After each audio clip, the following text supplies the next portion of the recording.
All right, guys. This episode, we're going to give you the update on 1.0, catch up to speed with what we got done this week with fire system and stuff. Also talk to you a little bit about sick week, and I guess give you a little time talk or whatever at the end. Trying to keep these videos nice and compact for you so that you can get watching and during a short period of time. So let's get right at it. Thanks, guys.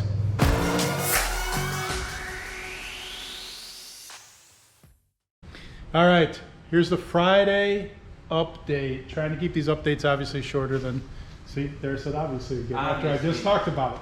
But we are trying to keep these updates a little shorter. Seems like people want to be able to do it when they're in the pooper and they don't want to, they can't take too long because there's a line. So, no half-hour shits. Yep. So, we're working on the fire system, getting that done. What all we get done, Bobby? Okay, I got the bottles are all mounted. Fire bottles. Thanks to Mag sending us the bushings to fit the tub bars. Mag's chassis works. Yep, Mag's good guy. So those are all mounted. That system so is you can see through the back. done. Because the back window's not in, we're waiting for it to come in, the replacement back window, but now it's a 2-bottle setup. Used to be 1 bottle right there in the center. So 2 separate systems. Yep, so 2 we have now. Where'd you mount? It's so up one under is the dash. for driver. Go to the other side. You'll see the mechanism that makes it work. So up under the dash we have the auto sensor that goes off. Mag reminded you at what temperature? 176 is what I think he said. So this right here will go off. It's got a glass tube in it. That goes automatically. That is in the driver's compartment. So we've got... We have a spray head there. We have one here. And one in the corner right there. And one here. Yep, that's driver So only. they're there, and they're auto off of this, or they will be manual off of one of these levers. Cables. And then the other one will be the engine compartment, which 1 bottle... Here, this side is engine bay, So, which will work off only one of these. Okay, which That's we haven't what sets set that that up yet. And then that one, yeah, that'll be a completely manual under the engine bay.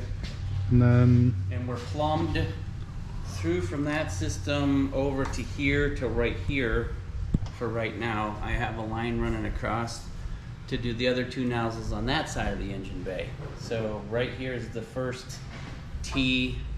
One head will be here right behind the strut. One is going to spray onto the heat source. So the header and the turbo. Okay. So that's where we are with the fire system, and then Race packs back in, all mounted in the middle of the car. there you go. Race packs moved here. It was over there. Yep. So took that out, moved that over. What is it? You made your little Quick release. thing. Oh yeah. Look, I made you a quick release handle. So For the you seal, can pull too? this in and out. Yeah.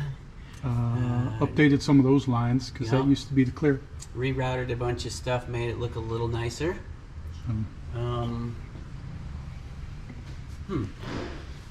Cleaned the whole bottom of the car, cleaned a bunch of the inside of the car, pulled window, front and rear. Yep, front window we're just going to put back in the same window because it's got some nostalgic stickers that I don't want to replace. A couple scratches, but the hood would re-scratch it in exactly the same spot.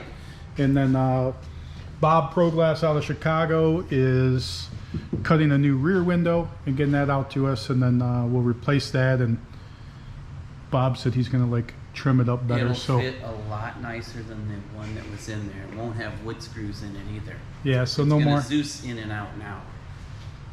wood screws.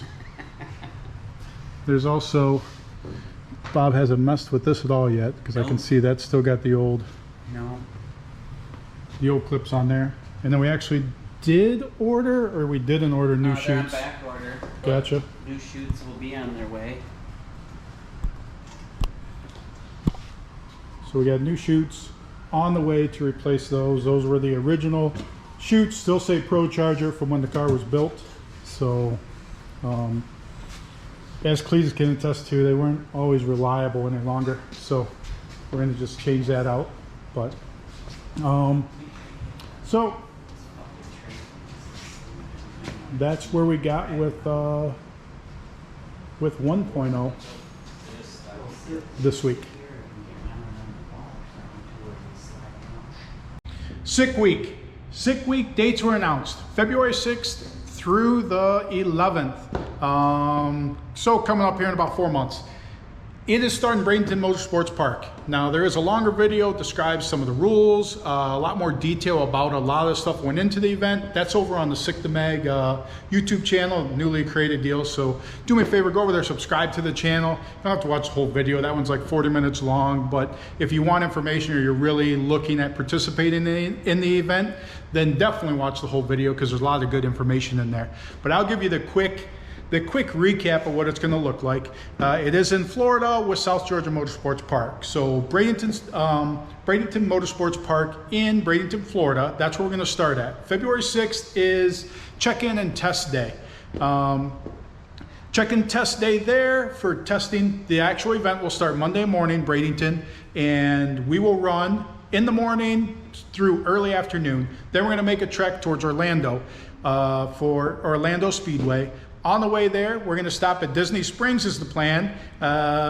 Checkpoint says that we are going to get our picture taken with Mickey the Mouse.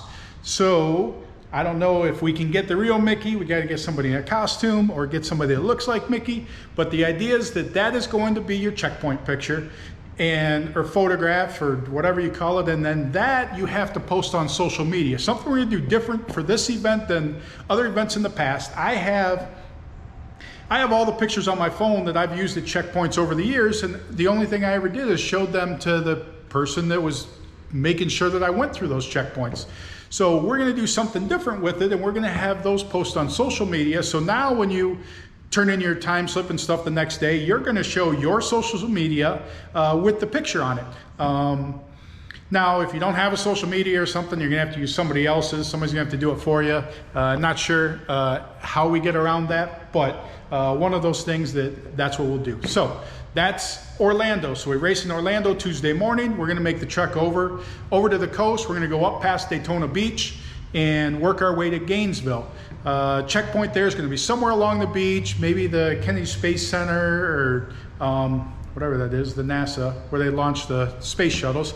Or somewhere else. And the goals with these checkpoints that there actually is going to be food trucks, water available, stuff like that, to actually have a good time, be a more party atmosphere. The drive from Bradenton to Orlando is like 190 miles tops. So now we're going to Gainesville. That drive, I think 190 miles tops. And that checkpoint on the way, we work our way to Gainesville. We're going to race in Gainesville on Wednesday morning. Then we're going to make the trek up to South Georgia Motorsports Park. That is going to be, or the checkpoint that day is going to be a burnout competition, a trailer burnout competition. So working with a couple cities, sheriff's departments, we're trying to find either an industrial park or a road that we can close down and have a legit trailer burnout contest. Trailer burnouts are a big thing at these events. The videos surface all over the place, usually done illegally. We're trying to organize a legal one as the checkpoint. I think that'd be pretty cool.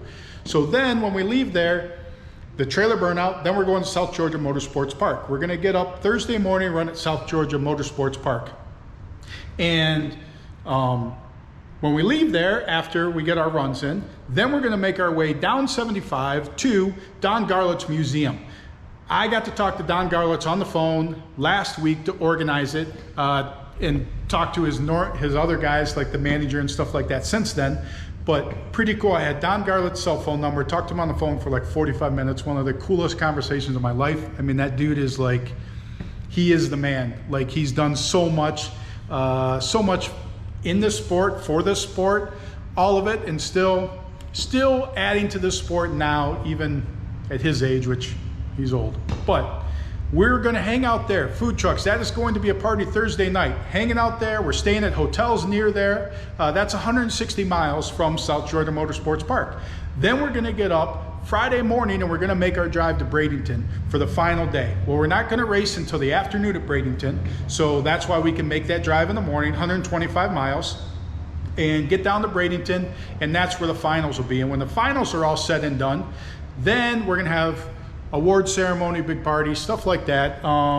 Basically just making the drives and the journey just as cool as the whole event and the racing. So quick thing on the racing though, all the tracks are 5-second tracks. We have over a dozen 6-second cars that have already inquired about being in it. We had 40 7-second cars. This is going to be the fastest event of its type that has ever occurred, bar none. So that's the Sick Week update. Like I said, you can get over there and look at a 40-minute talk through everything in a lot more detail over on the Sick to Mag channel. But thanks for watching, guys.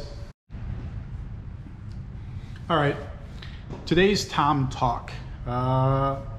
Today's Tom Talk, I just want to talk to you about the reason to do things and to be passionate about what you do. And like, I mean, think of money secondary. Too many people think it's stuff and they say, oh, well, I'm going to do this because it's going to make this much money. You need to do something because you enjoy it, and find something you enjoy that also makes money. I mean, would probably be the best thing, but make sure that you give 100% in what you do, regardless of the return on investment, regardless of the money that might come back in. I say that, and I mean, just obviously the current thing going on with things is both the magazine, the race, the Sick Week or whatever they're putting on, and I've had people contact me in the past and say that they want to do something because they wanted it to make money, or they want to be an event planner because they want to make money doing it. Like, and they're not, I mean, they're thinking about it. To me, they're thinking about it the wrong way. They're thinking about saying, hey, I want to do this, when it's the thing with a lot of that, it has to be a passionate encounter. I mean, this isn't just, hey, I want to be an engineer because an engineer makes a lot of money. Well, you don't have to love it. You don't have to buy into it 100% to do something like that, to where doing an event, like talking about with the magazine or anything, I'm not doing it for the money. I'm not making any money doing it. I'm only spending money doing it. But I look at the long-term return on it, and the give back to, call it the community. And like I said in the longer video, if you watch that, is the community's crazy, like just in how cool it has been with the magazine, and how the community is drawn around that. And I say the drag and drive community, as well as lots of other people that just like that type of stuff. And with the event, there's people that have said, whatever, like, I want to do an event because, man, it can make a lot of money. Well, I can tell you, number one, like, if you're doing it right, then, well, if you're doing it right initially, it's not going to make money. I can tell you proof positive that our event's not going to make money. Reason being is I want the event to be right. I want it to have all of the small things, like being able to have the checkpoints that are going to be just badass checkpoints. They're going to be open, that there's going to be food there, there's going to be water there, like doing everything 150% to make sure that the success of the event is the people that participate. Like with the magazine, it was pretty amazing, like at Drag Week, the amount of people that came up and thanked me for the magazine. Like I was blown away by it, because it wasn't anything I was expecting. But in hindsight, I mean, it just tells you you're doing something right when somebody is thanking you for doing something like that. I mean, just friggin' amazing. And I mean, and that's what correlated to then do this event off of it. The event was an idea, but at the same point, the Drag Week experience this year said, I got to get this done now, not a year from now. And doing the same thing with that, trying to fill in all the gaps, dot the I's, cross the T's, and make it something cool. Like, I mean, just last night, I'm like, oh, well, at the finish line, down at the finish line in the turnaround, we go down there, like as a racer, we go down there, a lot of times there's nobody there. Like, we pack our chutes, there might be another car there, and we pack everything up and we come back, and if there's a problem, you're waiting for a car to flag them down or something. It's like, one of the things I thought about last night is, hey, we need to have a guy down there with water. Like, that's gonna be somebody's assignment for this event, is that they're gonna be at the end of the track at the turnout, so if somebody needs help, or somebody just wants a water, or someone just say, hey, how's it going? Like, I mean, whatever that is, someone should be stationed there all the time. And it doesn't come down to, well, that's somebody you're paying to be there. Like, No, I mean, that is part of the experience. And I guess you look at Summit Motorsports Park at Norwalk, and the things that Baden does there. And I mean, it is just above and beyond, because the experience is what he is making sure is fulfilled. And if you do that, if you, not necessarily a guy at the end of the track, but if you do all those little things and you don't have return on investment in mind, you just have experience, like call it customer experience. I mean, yeah, they're a customer, they're paying to be at the event. So customer experience, fan experience, if you have all that in mind, then the payoff will come eventually. But you have to, short-term sacrifice gives long-term success. And that is the part. Too many people want an instant gratification. I mean, that is unfortunately the world we live in. Is I want instant gratification. It's the same thing as, call it social media. You do a social media post, and if somebody says something negative, then you're hurt for the rest of the day. If somebody says something positive, then, oh, that was your uplifting thing. And that's the addiction to social media, is that instant gratification. And the sacrifice, the time put in, people forgotten about. Like, that's how you do things, and that's how long-term reward comes. So, a little short Tom talk or whatever today, but I mean, that's it. And that's like this event, I know I'm talking a lot about just the event, and it's because it was announced today. A lot of stuff's gonna move over to the Mag channel, so I won't be inundating you with this stuff. But the experience is what we're going for, and at the end of the day, if it doesn't make money, then as long as the experience was satisfied, and as long as you continue down that road, so that then you will be rewarded. Whether you're rewarded with the people coming up and saying thank you for doing this, or you're rewarded with financial gains somewhere down the road.